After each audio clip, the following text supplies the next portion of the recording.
रहीम। आज दो सहाबा इकराम हज़रत साद बिन मुआज़ रज़ी अल्लाह तआला अन्हु और हज़रत उसैद बिन हुज़ैर रज़ी अल्लाह तआला अन्हु के कबूल इस्लाम का मुख्तसर वाक़या होगा। हज़रत मुसअब बिन उमैर रज़ी अल्लाह तआला अन्हु को नबी करीम अलैहिस्सलातु वस्सलाम ने मदीना तैयबा में अंसार के लिए दावत इस्लाम की ड्यूटी लगाई और आपको भेजा। मैंने ये पहले बयान किया था, हज़रत मुसअब बिन उमैर को वो जो 82-83 मर्द आए थे और कुछ औरतें, तो आप सल्लल्लाहु अलैहि वसल्लम ने उनके साथ हज़रत मुसअब बिन उमैर की ड्यूटी लगाई थी। वहाँ पर एक और शख्स मुसलमान हो गया जिसका नाम था हज़रत अबी उमामा रज़ी अल्लाह तआला अन्हु। ये हज़रत साद बिन मुआज़ रज़ी अल्लाह तआला अन्हु के खाला के बेटे हैं।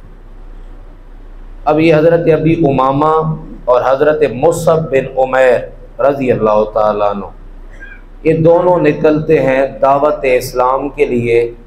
एक कबीला है, कबीला अब्दुल अशहल, उनके बाग में ये चले जाते हैं। और ये हज़रत साद बिन मुआज़ रज़ी अल्लाह तआला अन्हु और हज़रत उसैद बिन हुज़ैर का कबीला है, कबीला है अब्दुल अशहल।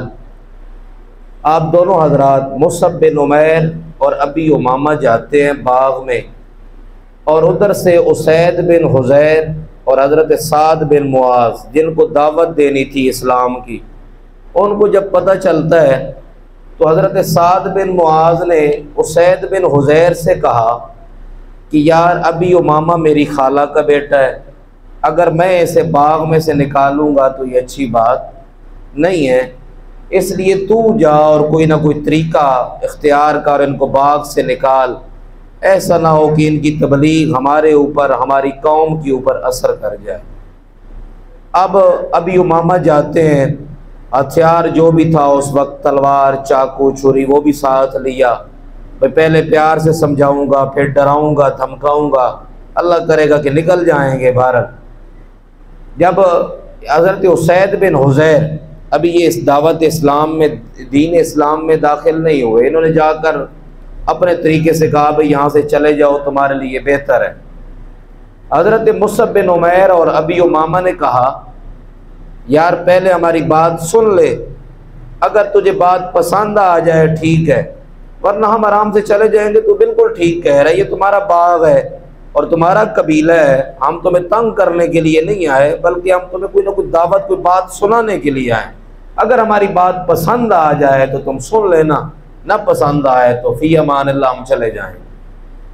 अब दोनों ने बात शुरू की। हज़रत मुसअब बिन उमैर रज़ी अल्लाह तआला अन्हु ने कुरान मजीद की तिलावत शुरू की, जिस तरह के एक इस्लाम का निज़ाम है और जिस तरह के आप सल्लल्लाहु अलैहि वसल्लम ने और आपके तमाम सहाबा दावत देते आए। आपने कुरान मजीद की तिलावत शुरू की। अभी शुरू करने की देर थी कि हज़रत उसैद बिन हुज़ैर रज़ी अल्लाह तआला अन्हु के चेहरे की रंगत बदलना शुरू हो गई और तिलावत कुरान असरअंदाज होना शुरू हो गई। कुछ ही देर बाद कहते हैं यार रुक जाओ, मुझे ये बताओ कि इस्लाम में दाखिल होने के लिए शर्त क्या है। तो हज़रत उसैद बिन हुज़ैर और मुसअब बिन उमैर खुशी से फ़ौरन बोले कोई शर्त नहीं है, बस गुस्ल करो, कपड़े पहनो साफ और कलमा पढ़ो और मुसलमान हो जाओ। जल्दी से जाते हैं, गुस्ल करते हैं, कपड़े बदलते हैं, दायरा इस्लाम में दाखिल हो जाते हैं। अब हज़रत उसैद बिन हुज़ैर जैसे ही दायरा इस्लाम में दाखिल हुए तो जाने से पहले कहते हैं यार बात सुनो, मुझे अकेले अकेले मुसलमान ना करो, मेरा अकेला मुसलमान होने का कोई फ़ायदा नहीं है, मैं एक ही मुसलमान हूँ। तो जाते जाते तो मैं ये खुशखबरी सुनाता हूँ कि मैं अपने दोस्त, अपने भाई से जाकर कहता हूँ, हज़रत जो है वो साद बिन मुआज़ से, और वो कबीले का सरदार भी है और लोग कबीले वाले उसकी बात सुनते भी हैं, अगर वो दायरा इस्लाम में दाखिल हो गया तो पूरा कबीला मुसलमान हो जाएगा। आप वापस जाते हैं, हज़रत साद बिन मुआज़ रज़ी अल्लाह तआला अन्हु अभी दायरा इस्लाम में दाखिल नहीं, अपने दोस्तों में बैठे हुए थे। कहते हैं यार उसैद की शक्ल देखो, पहले क्या थी और अब क्या है, लगता है कि ये कोई बात मनवा के आया होगा, मुझे तो लगता है ये बात मान के आ गया है। तो लोगों ने कहा वाकई लगता है कि बदला हुआ नजर आ रहा है। हजरत साद बिन मुआज ने कहा दूर दूर से ही सीधी सीधी बात बता, क्या माजरा है। उसैद बिन उजैर ने कहा यार मैं तो बात मनवाने गया था, लेकिन मेरे ऊपर तो कोई और बात असर कर गई, लेकिन अगर तू भी बात सुन ले तो मेरे ख्याल से बेहतर होगा। तो हजरत उसैद बिन हुजैर ने वहां पर एक सरसरी झूठ बोला। झूठ क्या था कि यार तेरा जो खालाजाद भाई है ना अबी उमामा, उसके ऊपर कबीला हारसा वाले हमला करने वाले हैं। ये जो कबीला हारसा वाले थे ये हजरत मुसअब बिन उमैर के दुश्मन थे। हजरत मुसअब बिन उमैर के कबीला अब्दुल अशाल वालों के दुश्मन थे, और वो हमला करने वाले हैं तेरी वजह से। तेरी खाला के बेटे के ऊपर हमला होने वाला है, इसलिए अगर तू जल्दी कर उसको बचा ले तो बहुत बेहतर होगा। अब ये जाकर तो इस जगह पर ऐसा झूठ बोलना जायज़ है। ऐसा झूठ बोलना, किसी को दायरा इस्लाम में लाना हो, ऐसा झूठ बोलना जायज़ है। कई जगहों पर झूठ बोलना नाजायज़ है, बल्कि झूठ है ही नाजायज़, लेकिन अगर ऐसा मसला हो तो झूठ जायज़ हो जाता है। अब आपने फरमाया कि भाई उसके ऊपर हमला होने वाला है, जल्दी जाओ। तो जैसे ही पहुंचे अबी उमामा और हजरत जो है मुसअब बिन उमैर बड़े आराम से बैठे हुए हैं बाग में, कोई मसला ही नहीं है। तो हजरत मुसअब बिन उमैर को समझ आ गई भाई मेरे साथ हाथ हो गया, और मुझे यहाँ पर लाने के लिए सिर्फ जो है ना ये जो है ना मेरे भाई ने, मेरे कज़न ने, मेरे रिश्तेदार ने मेरे साथ झूठ बोला है। तो जाकर जैसे ही सामने हुए ना, हजरत अबी उमामा ने एक ही बात कही, यार तू मेरी खाला का बेटा है, जिस तरह उसने बात सुनी है इस तरह अगर तू हमारी बात सुन लेगा, समझ आ जाए तो ठीक है, वरना हम चले जाएंगे।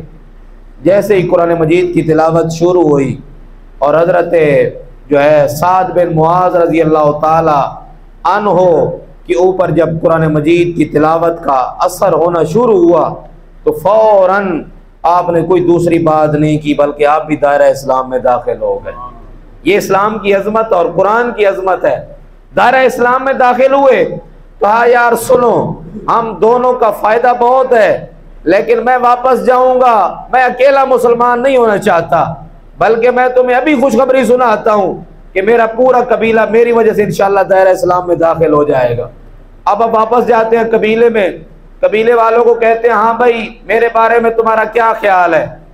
कबीले वालों ने कहा भाई हम तुझे अपना हाकिम मानते हैं, तुझे हम पारसा और मुत्तकी और परहेजगार मानते हैं, आज तक हम तुझे अपना हुक्मरान समझते रहे, जो तू बात कहेगा हम मानेंगे। तो हजरत साद बिन मुआज रजी अल्लाह ताला अन्हु आप फरमाते हैं फिर सुन लो कबीले वालों, जिस दीन को मैं कबूल कर चुका हूं तुम भी आ जाओ। कबीले वालों ने शाम होने से पहले पहले पूरा कबीला अब्दुल हशल दीन इस्लाम में दाखिल हो गया, मोहम्मद अरबी का गुलाम हो गया। जब जुबान में तासीर हो और कुरान में तासीर हो फिर लोग ऐसे मुसलमान होते हैं। फिर याद रखिए ये किस्मत की बातें होती हैं, ये किस्मत है, ये मुकद्दर है। अगर किस्मत हो और मुकद्दर हो तो छोटी सी बात भी समझ आ जाती है। और अक्लमंद और दाना आदमी वो है जिसको अल्लाह और उसके रसूल के दीन की समझ आ जाए। और जो बहुत बड़ा आलिम हो, फकीह हो, मुहद्दिस हो, सब कुछ हो, अगर उसे अल्लाह और उसके रसूल का फरमान समझ ना आए, अल्लाह और उसके रसूल के दीन की समझ ना आए, उनका प्यार और मोहब्बत समझ ना आए, तो वो दाना और अक्लमंद इंसान नहीं है, बल्कि सबसे बड़ा जाहिल ही वो है। अबू जहल को देख लो, अबू लहब को देख लो, उनके सामने चांद के दो टुकड़े हो रहे हैं, सूरज वापस आ रहा है, दायरा इस्लाम में दाखिल नहीं हुए। लेकिन जब अल्लाह रब्बुल आलमीन किस्मत में लिख देता है तो फिर एक ही दिन में पूरे पूरे कबीले दायरा इस्लाम में दाखिल हो जाते हैं। अल्लाह ताला से दुआ है अल्लाह ताला हमें इस दीन इस्लाम पर कायम और दायम रखे, और हमारे इस दीन इस्लाम को अल्लाह ताला सलामती नसीब फरमाए, और हमारे मुल्क पाकिस्तान के जो इस वक्त हालात हैं अल्लाह ताला इसकी भी मदद फरमाए और कामयाबी और कामरानी नसीब फरमाए। आमीन।